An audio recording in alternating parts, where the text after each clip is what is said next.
The number one thing that's going to change your life, the only thing that will change your life, change your business, change your money, change your relationship, is you must raise your standard. Now, I know that sounds boring, stupid, basic, but it's the truth.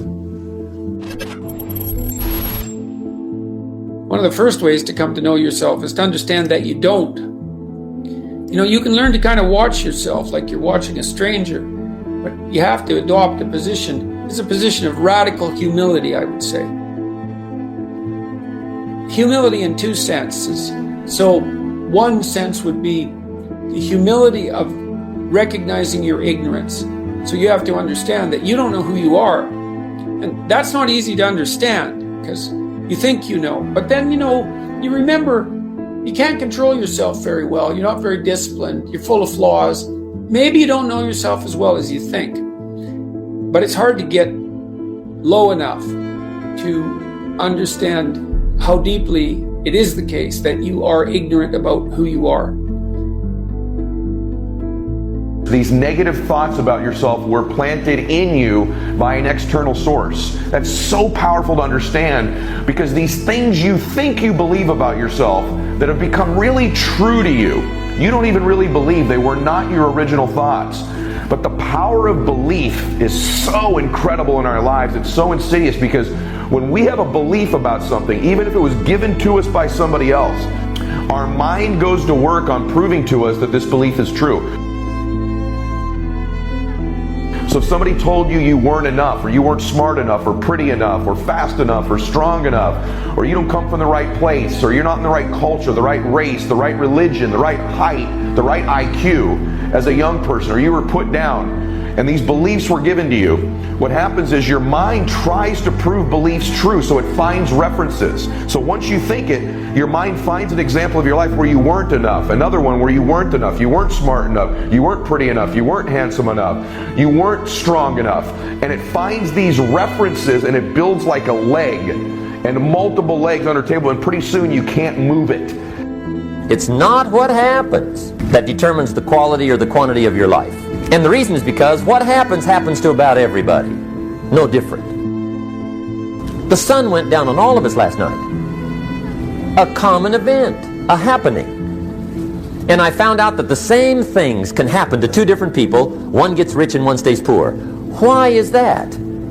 It's because it's not what happens, but rather it's what you do that changes everything.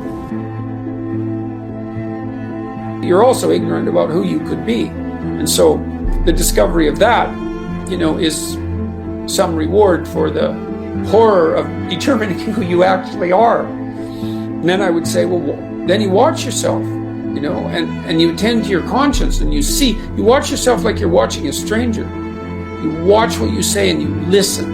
You think, well, what sort of person would say that? And how am I reacting emotionally when I'm communicating in that manner? Is that making me feel stronger or weaker? Is it filling me with shame? Is it helping my confidence? Am I laying out a lie? Am I deceiving myself and other people? Am I adopting this personality at parties that is designed to impress and to amuse, and it comes across as nothing but like self-centered narcissism? What are my dark fantasies? What are my aggressive fantasies? Many of you are living a script around your life that involves having an enterprise when really that may not be your true nature. That's not to say you can't do it. It just means you can do it and you'll be stressed out of your life, stressed out of your mind. And so one of the things we want to find out is how much of that is natural as a problem, how much of that is maybe unnatural. Unnatural meaning you're having problems right now that you shouldn't be having at this stage of development. The most important element is for you to be able to do this, to be able to establish, most importantly, where you really are in your life today. Where are you? And where do you really want to go? What's going to create this extraordinary life? Because some of you right now, if you continue the direction you're going, are going to be successful and unfulfilled, unhappy, and stressed. Because once we get, into a dream, then that dream starts to take on a life of its own. It gives us juice, it gives us energy. But how many of you ever got the dream, achieved your goal, and then thought, is this all there is? A lot of us are going through a hard time in life. Some people have been bullied. Some people are just stressed out. Some people are insecure. Some people are fat and overweight. And the world puts a lot of this in your mind. It's not just you. Yeah, you help it. And my whole thing is about, I had to develop a mindset that was indestructible. I had to armor plate my mind. And it's about what you're saying to yourself, but it also comes with work. So whenever I was getting beat down, physically, mentally, spiritually, whatever I was going through, just saying, I would put, you can't hurt me. Can't hurt me just became a message, I would say to myself. And that's just kind of where it comes from. Take full responsibility for what happens to you.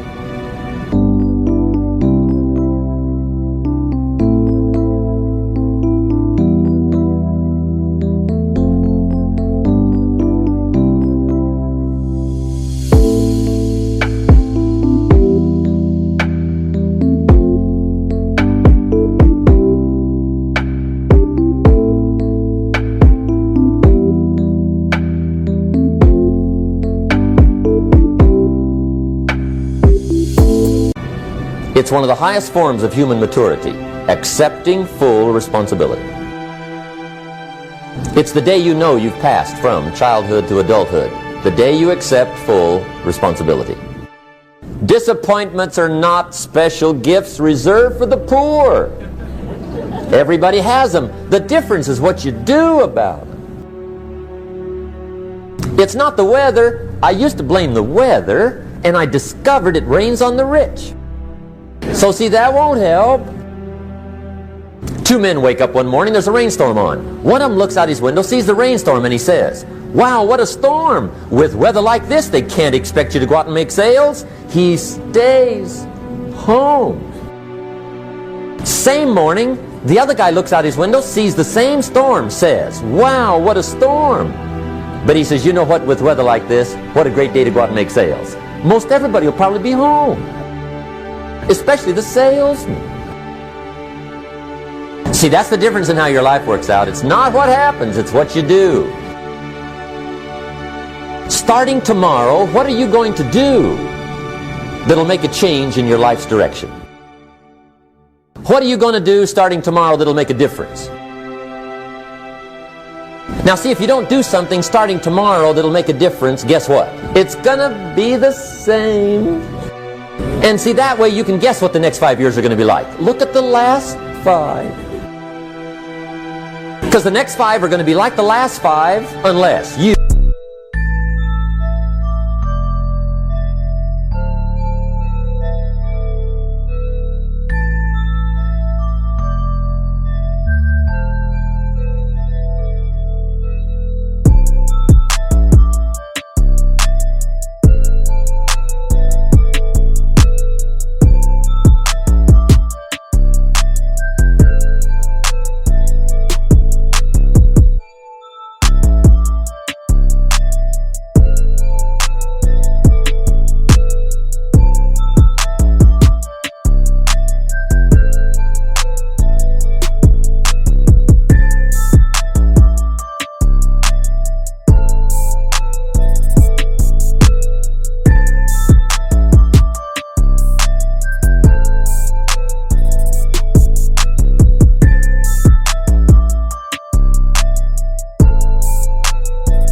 major key tomorrow, change it all. You challenge yourself continually to see how far past yesterday you can push today and tomorrow. You also, I suppose, have to be willing to undertake that as an adventure, because it's a hell of a thing to bear that kind of responsibility. It takes a person out of the ordinary.